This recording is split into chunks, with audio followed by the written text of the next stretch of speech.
Welcome back, students and parents, to another great year at St. John's Ravenscourt School and the Senior School. My name is Mr. Henderson, and I will be teaching several of the courses in social studies this year. And I'm really, really excited about it. So I think it's going to be a fantastic year, and we're going to create and share a lot of new knowledge together and learn a lot of skills. And if you're a parent, you're along for the journey, and it's really important that you're participatory and that you help with this learning process as well. So I just want to say that it's a privilege if you're a student to be able to share time and space with you on Treaty 1 land and to engage in critical discussions about human existence. And again, parents, I take this very, very seriously, and it gives me great joy to be able to teach and learn with your children. So I'll just talk a little bit about the courses. You'll see below this blog post that I've provided some links on the course outlines and texts and apps that both students and parents might need. But I'll just go through the courses really quickly. The first one is we're doing a new course this year that I've designed called the History of Modern China. And I'm really excited about this, and we've got a whack of people who want to do this. Our textbook that we'll be using is by Michael Dillon, and it's called China, A Modern History. You'll see, this is my University of Manitoba parking ticket that you don't need to see. These will be in a couple of weeks. I've had a bit of difficulty getting them in from the supplier, but it's a really great text, and you can also get the iBook version or the Kindle version. I'm not sure, I can't remember. But parents, if you want to follow along, certainly you can get the digital copy, or students, you want to get the digital copy. If that works best for you, you can do that too. But the actual hard copy will be in soon, and this is going to be a great course looking at the 19th and 20th centuries of the history of China, and to try to look at history from a non-Western perspective, which is difficult for me at least. The second course that I'll talk about right now is the U.S. history, the history of the United States. This is the text that we'll use. We'll use a variety. This is Howard Zinn's People's History of the United States, and you can certainly get this on iBook or Kindle, parents, if you want to check that out.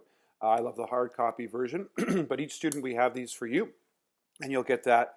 We'll also, at the same time as we learn about the history of the United States and we create our own histories about the United States, we'll be reading the Lawrence Hill's Book of Negroes as we go throughout the course.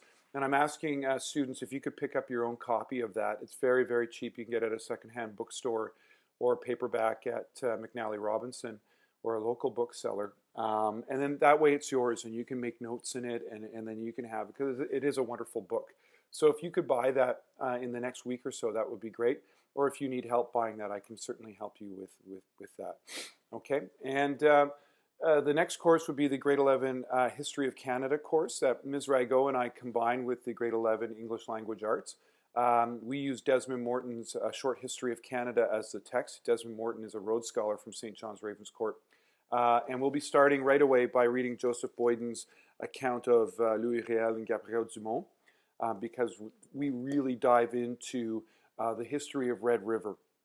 And we're going to be looking at the Syrian refugee crisis and the idea of refugees as we look at the history of Métis people and First Nations in this part of the world.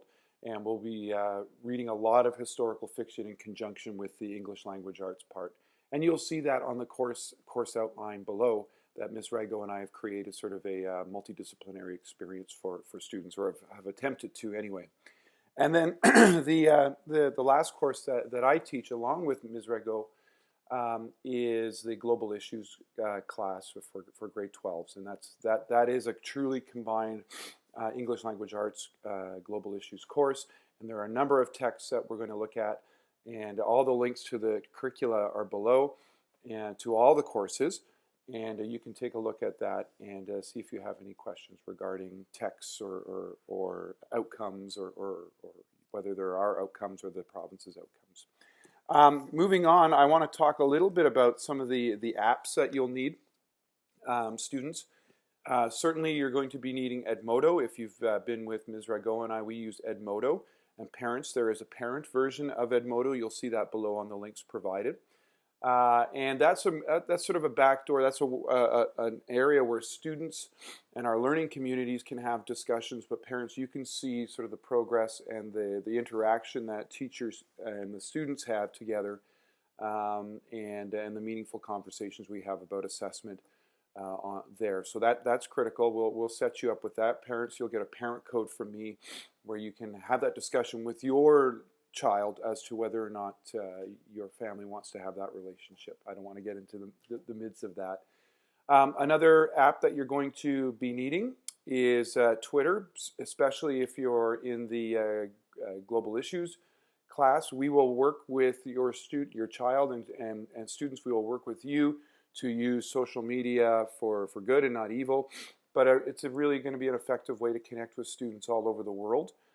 Through KQED and public radio in the United States. They have a wonderful program that we participate in where we talk about global issues and we talk about the state of human existence.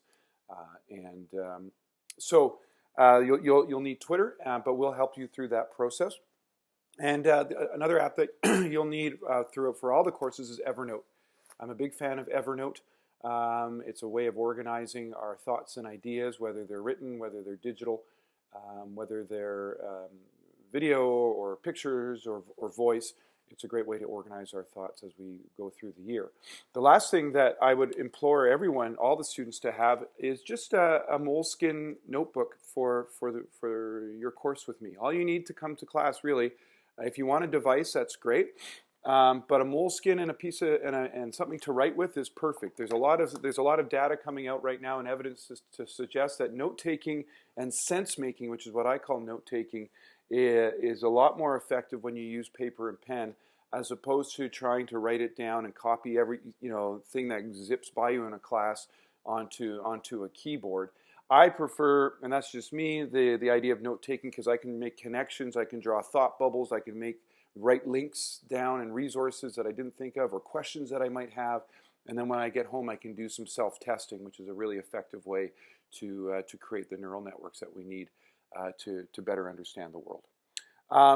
Just to let you know, parents, I also will be sending weekly emails indicating the outcomes that we have every week, and so that you can keep up to date on what's happening. There'll also be samples of students' work or reminders of due dates for specific assignments or projects, information about field trips. I encourage parents to come on field trips, whether you want to chaperone or just be there to learn about history.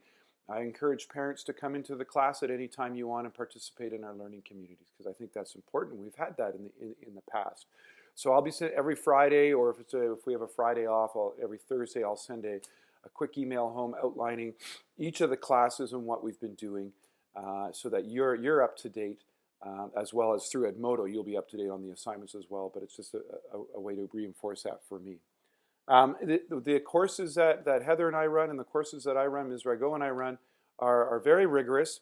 There's a great deal of front loading that we have to do, reading and watching and listening, but they're really, really quite rewarding. But we ask that the students come prepared to each class to learn. So that means you're coming with your Moleskine notebook and your pen, and you've done the reading, or you've done the watching, or you've done the prep for each class. And you come in with a positive attitude, and you're open, and you're willing to listen to other people's perspectives, and you're open to being challenged, and you're open to challenging other people's perspectives, because that's how we move forward. And so it's really important that you come prepared, and that you're all in, because I think life is short, and we have a real opportunity here in our learning communities to do some amazing stuff. And lastly, to both students and parents, communication. If you are unsure about anything that I'm doing or Ms. Rago or that we're doing or anything like that, please just give us a quick call. All the contact information is below. Send us an email or anything like that early, so that we can catch it and so that we can modify what we're doing in the classroom, or that we can come to some general understanding of how to help everybody learn, and how to make every moment in class a positive experience. Okay, so once again, I'm really, really excited about this year. I think it's going to be amazing. For the U.S. history folks, if you go out and buy Book of Negroes, that would be great in the next week or so. And make sure you have those apps: Twitter, Edmodo, Evernote, and yeah, and let's talk, let's communicate, let's be open, and let's have a blast this year.